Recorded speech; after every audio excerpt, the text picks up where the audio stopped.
छत्तरगढ़ की बहुत पुरानी और एक अम्बेडकर धर्मशाला। तो आज इसका अवलोकन करने का मुझे अवसर मिला है। तो मैं आपको दिखा रहा हूँ कि कस्बे के अंदर इस धर्मशाला के क्या हालचाल है और कैसी बनी हुई है। मेरे साथ इसके संभालने वाले व्यवस्थापक संचालक जो पूर्व में मेरे साथ थे वो भी मेरे साथ हैं। देख रहे होंगे पीछे ये धर्मशाला के नए कुछ कमरे बनवाए गए हैं और ये मेरे समय में बन रहे थे और मेरी ये भी इच्छा हुई कि चलो आज आपको मैं ये धर्मशाला के कुछ दृश्य मैं आपको दिखा देता हूँ।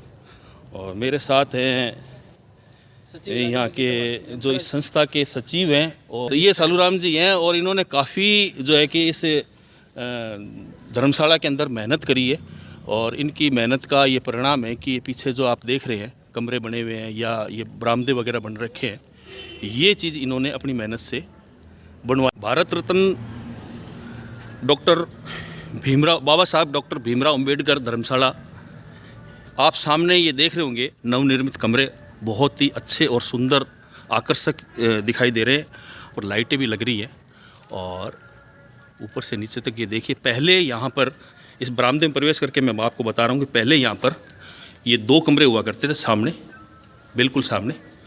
और उसके बाद ये जो अलग से जो कमरे बने हैं 2, 2, 4, 2, 5 ये 6 कमरे अलग से बनाए गए हैं। 3 कमरे। तो आप बताएं, अंदर प्रवेश कर रहे हैं इस कमरे के अंदर। ये देखो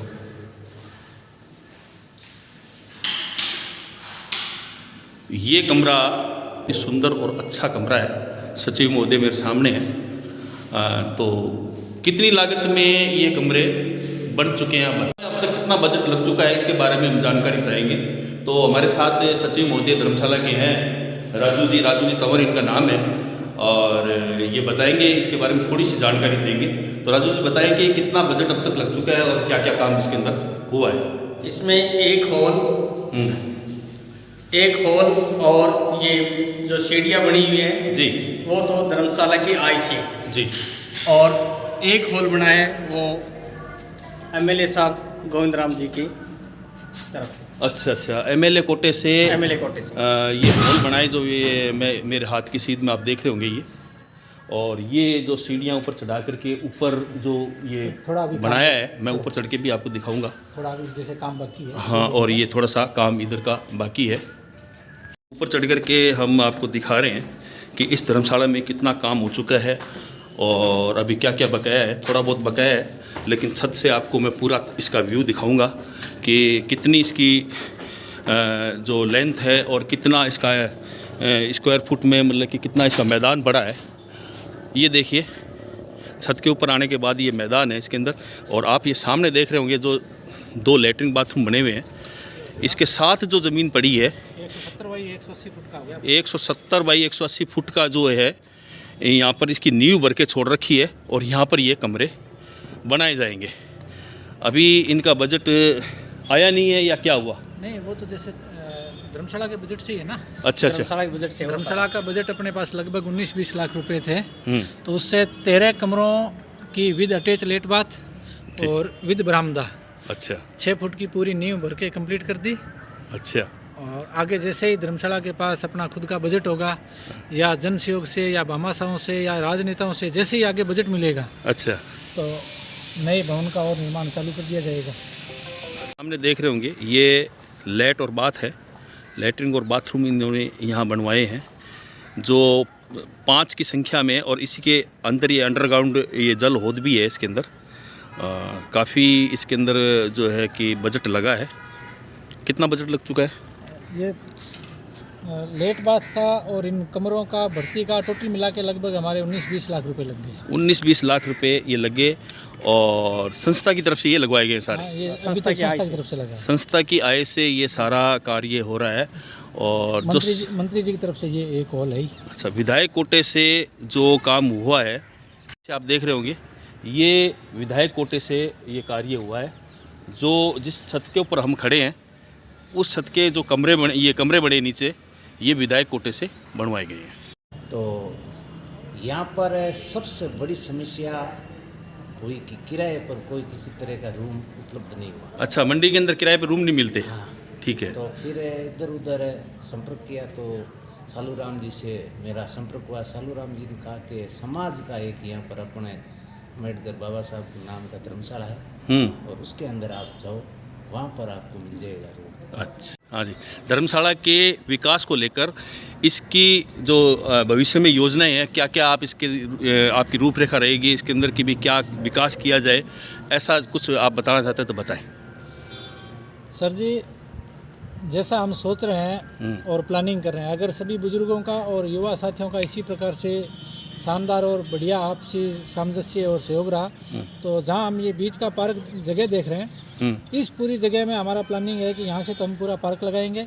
अच्छा, और इस बिल्डिंग के पास में से जो जगह दिख रही है, अच्छा अच्छा, वहाँ से ये इन 13 कमरों की नींव भर चुकी है, लगभग 6 फुट की। तो इनके ऊपर लगभग हमारी डबल स्टोरी बिल्डिंग बनाने की प्लानिंग है, अच्छा विद अच्छा, अटैच लेट बाथ। एक तरफ डबल स्टोरी के अटैच लेट बाथ के हो जाएंगे, हाँ एक तरफ बड़े भवन हो जाएंगे, और बीच में शानदार पार्क हो जाएगा, और बिल्कुल मेन गेट से ठीक सामने की तरफ ये, हाँ इधर एक बड़ा हॉल, और हम सोच रहे हैं कि उस हॉल के आगे हाँ एक आदमकद बाबा साहब की खड़ी प्रतिमा लगाने की प्लानिंग है, ताकि आने वाली पीढ़ियां बाबा साहब के सिद्धांतों से प्रेरणा ले और आगे बढ़ सके। अच्छा अच्छा, तो बाबा साहेब भीमराव अंबेडकर जो भारत रत्न से सम्मानित है, उनकी एक आदमकद जो है प्रतिमा लगाने का विचार यहाँ के जो है कि कार्यकर्ता जो है इस संस्थान को जो संभाल रहे हैं उनके मन में है, और जल्दी ये इनकी पूरी होगी। लेकिन वो कैसे पूरी होगी, उनका क्या जो बजट रहेगा, वो कैसे इकट्ठा होगा, कुछ भविष्य की योजना के बारे में थोड़ा सा बताएं, बजट के बारे में विशेषकर। भविष्य के बारे में एक तो हमारी ये प्लानिंग है कि जितने भी समाज के जागरूक बंधु हैं जी, हम सभी प्लानिंग कर रहे हैं कि आगामी समय में हम गांव-गांव, ढाणी-ढाणी जो इस धर्मशाला से जुड़े हुए हैं, उन सभी लोगों की हार्दिक इच्छा भी है कि हम सभी हमारी जो निजी आय है उसमें से सभी सहयोग करेंगे। तो एक तो उनकी निजी आय में से सहयोग, और दूसरा धर्मशाला के दुकानों से जो आय होती है, हाँ, उन दोनों विशेष रूप से इन दोनों आय को मिला करके शायद यह काम जल्दी ही हम पूरा कर लेंगे, ऐसा हमें उम्मीद है। धर्मशाला के विषय में मैं आपसे बातचीत कर रहा हूँ। इसके अंतर्गत आप ये बताएं कि ये इसकी स्थापना कब हुई थी, कौन कौन लोग थे कि जो इसको स्थापित करके गए, कुछ इसके बारे में थोड़ा बताएं। जी सर, जहाँ तक है वास्तविक सन तो मुझे याद नहीं आ रहा, हाँ, क्योंकि यह धर्मशाला हमारे बुजुर्गों की देन है, जिस समय शायद हम पैदा भी नहीं हुए थे।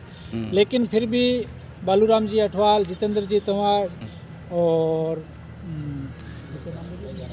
मेघाराम जी, अमर सुख जी पड़ियार, भिखाराम जी आदि जो यहाँ पे पुराने बुजुर्ग थे, पृथ्वीराज जी खन्ना, हाँ, हाँ, उन सब लोगों ने मेहनत करके, जितेंद्र जी तंवार, उन सब ने इस जगह को रोका, और समाज के उस समय के जो वो बुजुर्ग थे, वो यहाँ उस समय नियमित रूप से आते थे, इस जगह की साफ सफाई करते थे। कितना समय हो गया उस बात को?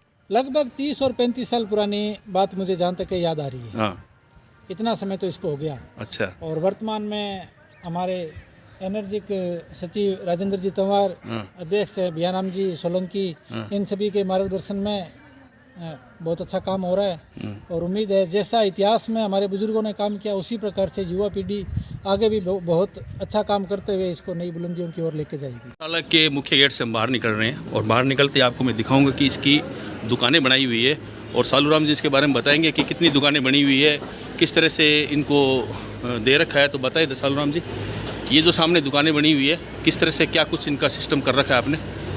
ये कुल मिलाकर 14 दुकानें हैं। अच्छा, जो अभी आप बिल्कुल बैकग्राउंड में देख रहे हैं, हाँ, तब मेन गेट से 7 इधर है और 7 ही दाईं तरफ है। अच्छा, ये सामने जो 7 दुकानें इधर हैं, और इसमें और सभी इसके 7 साइड में इधर 7 दुकानें, इधर है 14 दुकानें हैं। अच्छा, यहाँ पर सभी समाज के लोग जिसको भी आवश्यकता होती है, कोई किसी का बंधन नहीं है, उसको किराए पे दे देते हैं, और इस किराए से जो भी आमदनी होती है उसका बिल्कुल बैंक में एक खाता खुला हुआ है, संस्था ये रजिस्टर्ड है, और उस हिसाब से आय व्यय का ब्यौरा रखा जाता है। इसी आमदनी को धर्मशाला के विकास में लगाया जाता है। आप देख रहे होंगे डॉक्टर भीमराव अंबेडकर मेघवाल धर्मशाला विकास संस्थान के नाम से ये धर्मशाला बनी हुई है, और इसकी 14 दुकानों की जो इनकम होती है उस इनकम से ही इसके विकास कार्य को करवाया जाता है, और काफ़ी अच्छा विकास कार्य इसके अंदर करवा रखा है। हमने अभी आपको दिखाया, अंदर जाकर के भी बताया कि ये पहले बहुत ही पुअर अवस्था में थी। इसका जो काम जो है कि काफ़ी इन्होंने करवाया कि इसके एक तो सामने की जो भर्ती है ये कम से कम 7-8 फुट की भर्ती इन्होंने करवाई है। काफ़ी मिट्टी इसके अंदर लगी है और दोनों तरफ जो है कि कमरे बनवाने की इन्होंने जुगत बिड़ाई है और कहीं ना कहीं से बजट इकट्ठा करके और इस संस्थान से जो किराया आता है वो, इन दुकानों से जो किराया आता है वो इकट्ठा करके इन्होंने उसको बनाने में अपना मतलब कि योगदान दिया है।